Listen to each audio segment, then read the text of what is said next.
चौधरी अभय सिंह चौटाला जी, उनको मैं अपना ये आदर्श मानता हूँ क्योंकि लोग कहते हैं, मैंने भी उनको देखा है कि लोग भी कहते हैं कि वो झूठे नहीं हैं। जो उन्होंने वादा किया है वो वादे को निभाते हैं। पार्टी दोबारा से वापसी कर रही है और आने वाले समय में जो विधानसभा का ताला है वो चश्मे से ही देखा जाएगा। लेकिन हम जितने बार भी उनके दर पे गए कभी खाली नहीं लौटे। हमारी एक चीज़ की यहाँ पर ही तो हमारा काम हुआ है, इसलिए मैं तो ये कहूँगा कि अभय सिंह चौटाला जी सत्य हैं। और वही स्थिति इनेलो के साथ भी हुई है कि परिवार के दो हिस्से हो गए, दो अलग पार्टियां बन गई। वो अभय सिंह चौटाला ने हमेशा ही दुष्यंत चौटाला को और उसके परिवार को आगे रखा था। ये तो अपने बैकफुट पे रहते थे।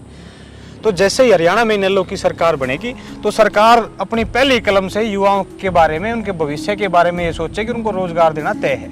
तो मेरी बचपन से यही सोच रही है कि हमारे सफेदों में भी एजुकेशन अब होना चाहिए, चाहे वो यूनिवर्सिटी है, चाहे वो कॉलेज है, जो भी है। और हमने वो कुछ कर गुजरना है कि जो उनके शिक्षा को, स्वास्थ्य को, रोजगार को कभी प्रभावित ना होने दे। उनको ये ना सोचना पड़े कि मैं यहाँ इस हल्के में पैदा हुआ तो मेरे सामने ये आर्थिक या भौगोलिक जो समस्याएं पैदा होती वो पैदा नहीं होंगी। जी, कर दिखाओ कुछ ऐसा कि लोग करना चाहें आपके जैसा। मैं करमवीर तुषार एक बार फिर हाजिर हूँ एक नई शख्सियत के साथ, और वो शख्सियत कोई और नहीं, एक विद्यार्थी से राजनीति और किसान नेता के रूप में उभरे हैं।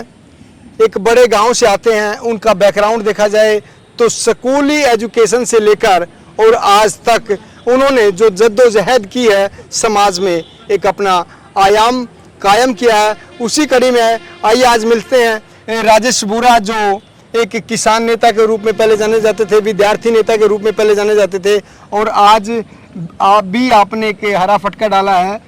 ये किसान नेता की बात करें या आईएनएलडी के प्रत्याशी के रूप में बात करें? सबसे पहले तो सर मैं आपके चैनल के सभी दर्शकों को नमस्कार करता हूँ। और ये हरा रंग तो किसान का बचपन से ही उसके साथ ही पैदा होता है, क्योंकि मैं किसान का बेटा हूँ। देखो, पार्टी का रंग हरा है तो वो तो एक अलग बात है, लेकिन मैं किसान का बेटा हूँ तो ये हरा रंग तो मेरे साथ बचपन से ही जुड़ा है। और अभी ये सावन का जो महीना है, मौसम है, ये भी हरे रंग का ही प्रतीक है, तो हरा रंग तो साथ रहना लाजमी है। तो अगर बात करें, इनेलो पार्टी को रिप्रेजेंट करते हैं आप जी, क्योंकि इससे पहले आपने जिला पार्षद का एक चुनाव लड़ा था जिसमें आपने सीधे तौर पर इनेलो को अपने समर्पित उम्मीदवार थे आप इनेलो के जी। तो इनेलो में आपको क्या खास लगा? देखिए सर, मैं अपनी तरफ से कहना चाहूँ तो इनेलो का एक समर्पित कार्यकर्ता ला लो या एक ऐसा ला लो कि मैं इनेलो को बहुत कुछ मानता हूँ। क्योंकि इनेलो के जो नेता हैं चौधरी अभय सिंह चौटाला जी, उनको मैं अपना ये आदर्श मानता हूँ क्योंकि लोग कहते हैं, मैंने भी उनको देखा है कि लोग भी कहते हैं कि वो झूठे नहीं हैं।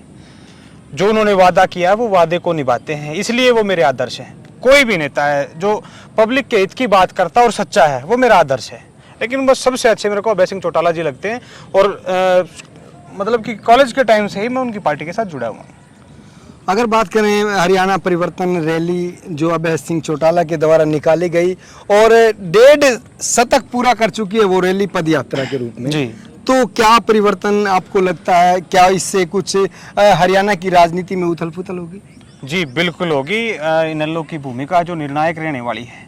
आप देख रहे होंगे कि जैसे ही जींद जिले में रैली ने एंट्री करी थी, यात्रा ने एंट्री करी थी, तो वहाँ से ही एकदम से एक गुमार उठ गया था लोगों का, साथ भीड़ का गुमार। और आज के दिन जटीपुर गांव में यात्रा थी। गांव जटीपुर है पानीपत जिले में, तो वहाँ भी लगभग यात्रा में 2,500 से 3,000 लोग थे। जो गांव के लोकल थे, यात्रा के लोग रह गए अलग। तो इसको देखते हुए तो ये लगता है कि भाई पार्टी दोबारा से वापसी कर रही है और आने वाले समय में जो विधानसभा का ताला है वो चश्मे से ही देखा जाएगा। और अभी एक बात है जो आपने बोली है, अभय सत्य है जी, ये आपके हिसाब से कितना सही है? देखो, आप भी अपने मुंह से कह रहे कि अभय सत्य है, ठीक है। हमारे लिए तो अभय सत्य है। मैंने तो 1-2 बार नहीं को 10 से 20 बार उनको इस बात के लिए आजमा कर देखा है। लोगों के लिए काम करवाने के लिए हम उनके पास गए हैं, लेकिन हम जितने बार भी उनके दर पे गए कभी खाली नहीं लौटे। हमारी एक चीज़ की यहाँ पर ही तो हमारा काम हुआ है, इसलिए मैं तो ये कहूँगा कि अभय सिंह चौटाला जी सत्य है। एक पारिवारिक जो दंश था, पारिवारिक जो उनके घर में दरार हुई जी, उसका खामियाजा राजनीति में देखने को मिला। ओम प्रकाश चौटाला उस कुनबे को नहीं संभाल पाए, और क्या अब है अंकुरित कर पाएगा इस पार्टी को 2024 में चुनाव है? देखिए सर, ये तो अगर किसी में एक छोटा सा परिवार हो, आप 2 भाइयों का परिवार लगा लो, वो भी अगर अलग होता है तो उसमें भी आर्थिक स्थिति भी खराब हो जाती है, सामाजिक स्थिति भी खराब हो जाती है, लेकिन दोबारा से पैर जमाने के लिए समय लगता है। और वही स्थिति इनेलो के साथ भी हुई है कि परिवार के 2 हिस्से हो गए, 2 अलग पार्टियां बन गई। वो अभय सिंह चौटाला ने हमेशा ही दुष्यंत चौटाला को और उसके परिवार को आगे रखा था, ये तो अपने बैकफुट पे रहते थे। तो जैसे ही अब इनके ऊपर एकदम से पार्टी का भार आया तो संभलने में थोड़ा सा टाइम लगा। और आप अभी देख रहे हैं कि यात्रा में भी लोग जुड़ रहे हैं, क्योंकि अब गांव-गांव में जाते हैं, बच्चे बच्चे की जुबान पे ये हो गया कि अभय सिंह जैसा कोई नेता विधानसभा में नहीं है। ओम प्रकाश चौटाला ने अपने आप को एक साबित किया कि सफल नेता रहे, सफल राजनेता रहे और मुख्यमंत्री के तौर पर भी एक भूमिका उन्होंने अदा की।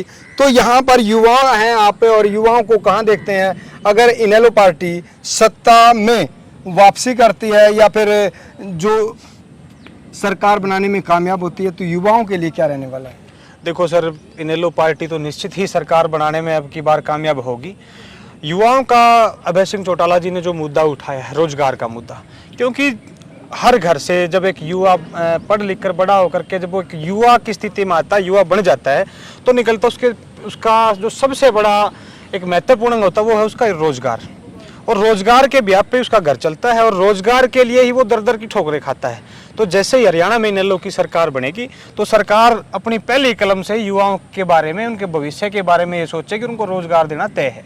अच्छा, अभी अगर आप को इनेलो का प्रत्याशी मान लिया जाए जी 2024 के लिए, जी। तो किस तरीके का मुश्किल रहने वाला है या किसके साथ आपकी कंपटीशन होगा? क्योंकि जिला परिषद में जो वोटों की उम्मीद आप करते थे वो आप हासिल नहीं कर पाए। देखो सर, कहीं ना कहीं ये जनता की गलती नहीं है, वोटर की गलती नहीं है, ये गलती है उम्मीदवार की। उम्मीदवार मतलब अपने मन में तो चाहे कुछ भी माने, लेकिन उनको ये साबित जनता के बीच में करना होता है कि ये हमारा एक ठीक उम्मीदवार है। हो सकता कहीं ना कहीं मेरी कमी रही है कि मैं अपने आप को लोगों के सामने साबित नहीं कर पाया, क्योंकि मेरे पास समय कम था और मैं पिछले लंबे समय से अपने सफेदों से बाहर ही था। तो जैसे ही आया तो लोगों में जैसा भी मेरे को समय लगा, फिर भी मेरी उम्मीद से ज़्यादा लोगों ने वोट दी है। जैसा कि आप जीते हुए कैंडिडेट का और मेरा अगर आप फासला मानोगे तो उनकी मेहनत का समय और मेरी मेहनत का समय देखोगे तो फासला कुछ भी नहीं है। युवा के लिए आप क्या प्लान करके बैठे हैं? क्योंकि टिकटार्थी जो थे सबको आजमाया गया है जी। और अगर आपके ऊपर इनेलो दाव खेलते तो आपने सफेदो हल्के के लिए क्या सोच रखा है? आखिरी सवाल। देखो सर, एक छात्र होने के नाते सबसे पहले तो मैं युवाओं के लिए शिक्षा की बात करूंगा, क्योंकि जब तक लोग शिक्षित नहीं होंगे, जब तक कोई भी युवा शिक्षित नहीं होगा तो वो अपना मुकाम हासिल नहीं कर सकता। तो मेरा मानना ये, मेरी बचपन से ही सोच है, ये नहीं कि मैं राजनीतिक मुद्दा, मेरी बचपन से यही सोच रही है कि हमारे सफेदों में भी एजुकेशन अब होना चाहिए, चाहे वो यूनिवर्सिटी है, चाहे वो कॉलेज है, जो भी है। हर एजुकेशन का अगर हब होगा तो यहीं से रोजगार के माध्यम खुल जाते हैं, यहीं से रोजगार के साधन उपलब्ध होंगे। देखो 3 चीज़ें मुख्यतः होती हैं किसी भी नेता के लिए, शिक्षा, स्वास्थ्य और रोजगार। क्योंकि किसी भी परिवार को, किसी भी समाज को ये 3 चीज़ें बहुत ज़्यादा प्रभावित करती हैं। अगर हमारी इनकम कम है तो हम अपने बच्चों को किसी अच्छे स्कूल में या महंगे स्कूल में नहीं पढ़ा सकते, स्वास्थ्य के लिए किसी अच्छे हॉस्पिटल नहीं जा सकते। और तीसरी बात आती है फिर रोजगार की। जब रोजगार नहीं तो ये दोनों चीज़ें उससे प्रभावित होंगी। तो हमारा ये मानना है कि हल्के वासियों के लिए, युवाओं के लिए, आने वाली पीढ़ियों के लिए हमने वो कुछ कर गुजरना है कि जो उनके शिक्षा को, स्वास्थ्य को, रोजगार को कभी प्रभावित ना होने दे। उनको ये ना सोचना पड़े कि मैं यहाँ इस हल्के में पैदा हुआ तो मेरे सामने ये आर्थिक या भौगोलिक जो समस्याएं पैदा होती वो पैदा नहीं होंगी। जी धन्यवाद। सत्ता, समय और समर्थन में बार बार कहता हूँ कभी एक के नहीं हो सकते। सत्ता बदलती रहती है, समय भी बदलता रहता है और समर्थन लोगों का वो भी बदलता रहता है। किस तरीके की लगी आपको ये मुलाकात एक नई शख्सियत के साथ? फिर होंगे हाजिर और जो भी आपकी राय है कमेंट बॉक्स में ज़रूर दर्ज करें। जय हिंद, जय भारत।